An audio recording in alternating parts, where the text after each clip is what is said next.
Viewers, কেমন আছেন সবাই? আশা করি অনেক ভালো আছেন। আমি আবারও হাজির হয়েছি আরও একটি নতুন পোস্টার ডিজাইন নিয়ে। আজকের পোস্টার ডিজাইনটি হবে নির্বাচনের পোস্টার কালার ডিজাইনের উপর।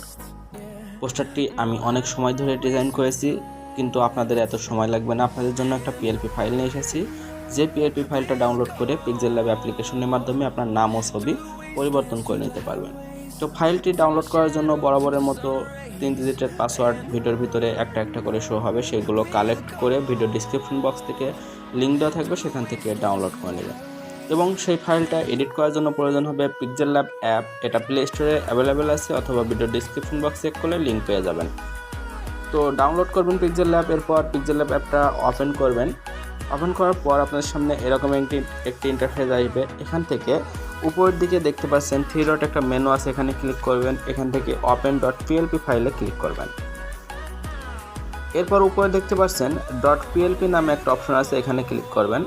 এরপর আপনার ফোনের ডাউনলোড ফোল্ডারটা ওপেন হবে। এই ডাউনলোড ফোল্ডারের ভিতর আপনি মাত্র যে ফাইলটা পাসওয়ার্ড দিয়ে ডাউনলোড করেছেন সেটা শো হবে। আপনারা এখান থেকে খুঁজে সেটা নিয়ে আসবেন। তো দেখতে পাচ্ছেন নির্বাচনের পোস্টার কালার ডিজাইন, এটা দেখা যাবে আপনাদের সামনে। সেটার উপর ক্লিক করবেন। ক্লিক করার পর ওপেন অ্যান্ড অ্যাডে ক্লিক করবেন। তো ওপেন অ্যান্ড অ্যাডে ক্লিক করার পর পিএলপি ফাইলটা এভাবে সুন্দরভাবে ওপেন হয়ে যাবে। এরপর কাস্টমাইজ করবেন কিভাবে, ছবি এবং নাম পরিবর্তন করবেন কিভাবে। তো আমি পুরো পিএলপি ফাইলটা কাস্টমাইজ করা আপনাদের দেখাবো। ছবি পরিবর্তন করার জন্য প্রথমত উপরে প্লাস অপশনে ক্লিক করবেন। এখান থেকে ফ্রম গ্যালারিতে চলে যাবেন, যে আপনার ব্যাকগ্রাউন্ড রিমুভ করে একটা ইমেজ নিয়ে চলে আসবেন। ব্যাকগ্রাউন্ড কীভাবে রিমুভ করতে হয় সে বিষয়ে একটা ভিডিও বানানো আছে, ভিডিও ডিসক্রিপশন বক্স চেক করলে পেয়ে যাবেন। আর যারা ব্যাকগ্রাউন্ড রিমুভ করতে পারেন তারা এখান থেকে একটা ব্যাকগ্রাউন্ড রিমুভ করা ফটো নিয়ে আসবেন। তো আমার আগে থেকে ব্যাকগ্রাউন্ড রিমুভ করা ফটো আছে, আমি সেই ফটোটা এখান থেকে নিয়ে আসব।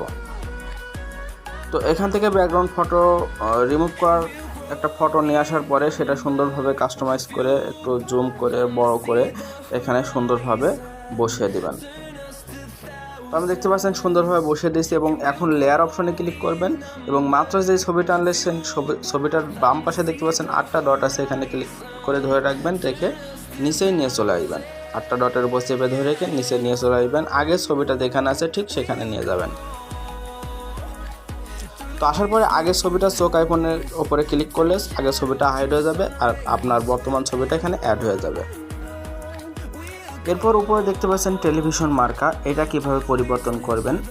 একইভাবে ছবি যেভাবে পরিবর্তন করলেন, উপরে প্লাস অপশনে ক্লিক করবেন। এরপর ফ্রম গ্যালারিতে চলে যাবেন। এরপর আপনি টেলিফোন মার্কা বা আপনার নিজস্ব মার্কাটা যেখানে আছে সেখান থেকে নিজস্ব মার্কাটা অ্যাড করে নেবেন। তো আমি এখানে মোবাইল মার্কাটা অ্যাড করছি, এখানে টিক মার্ক দিলাম। দেওয়ার পরে এটা একটু জুম আউট করে আমি সুন্দরভাবে এখানে দেখতে পাচ্ছেন সুন্দরভাবে এখানে বসিয়ে দিচ্ছি। একইভাবে লেয়ার অপশনে ক্লিক করবেন এবং টেলিফোন মার্কার উপরে ক্লিক করে চেপে ধরে রাখবেন এবং এটা টেলিভিশন মার্কার কাছাকাছি নিয়ে আসে। টেলিভিশন মার্কাটা চোখ আইকনের উপর ক্লিক করলে এটা হাইড হয়ে যাবে এবং এখানে টেলিফোন মার্কাটা অ্যাড হয়ে যাবে। দেখতে পাচ্ছেন কীভাবে মার্কাটা অ্যাড করতে হয় আমি আপনাদেরকে দেখিয়ে দিলাম। এরপর আপনার নাম পদ পদবি কীভাবে পরিবর্তন করবেন। তো প্রথমত আমি নাম পরিবর্তন করে দেখাবো, পদ পদবিও ঠিক একইভাবে পরিবর্তন করতে পারবেন। নাম পরিবর্তনের জন্য লেয়ার অপশনে ক্লিক করবেন এবং নিচের দিকে আসলে দেখতে পারবেন যে আমার নাম আছে এখানে। এই নামের ডান পাশে দেখতে পাচ্ছেন একটা কলম আইকন আছে, কলম আইকনের উপর ক্লিক করলে এটা এডিট করে আপনার নিজের নাম দিতে পারবেন। যেমন সাইফুল মিয়া, আমি একটা নাম অ্যাড করে আপনাদের দেখালাম। দেখতে পাচ্ছেন এখানে সুন্দরভাবে নামটা অ্যাড হয়ে গেছে। একইভাবে এখানে যত প্রকারের টেক্সট আছে আপনি একইভাবে এডিট করে নিতে পারবেন। তো এক কথায় সম্পূর্ণ ফাইলটা আপনি নিজের মতো করে কাস্টমাইজ করে নিতে পারবেন। তো কাস্টমাইজ করা হয়ে গেলে উপর দেখতে পাচ্ছেন সেভ অপশন আছে, সেভ অপশনে ক্লিক করবেন। এরপর সেভ অ্যাজ ইমেজে চলে যাবেন। এবার এখান থেকে কাস্টমটা আলট্রা করে দেবেন। দেখতে পাচ্ছেন অনেক রেজুলেশন আছে, এখানে সেভ টু গ্যালারিতে ক্লিক করলে ফাইলটা সেভ হয়ে যাবে। তো আশা করি বুঝতে পারছেন কীভাবে পিএলপি ফাইলটা এডিট করে আপনার নিজের মনের মতো একটা সুন্দর পোস্টার তৈরি করে নেবেন। বুঝতে পারলে অবশ্যই ভিডিওতে লাইক দিবেন, লাইক দিয়ে বন্ধুদের সাথে শেয়ার করে দেবেন এবং যাবার আগে অবশ্যই চ্যানেলটা সাবস্ক্রাইব করবেন, কারণ প্রতিদিনই আমি এরকম ভিডিও নিয়ে আসি। তো ভালো থাকবেন, সুস্থ থাকবেন, ধন্যবাদ সকলকে।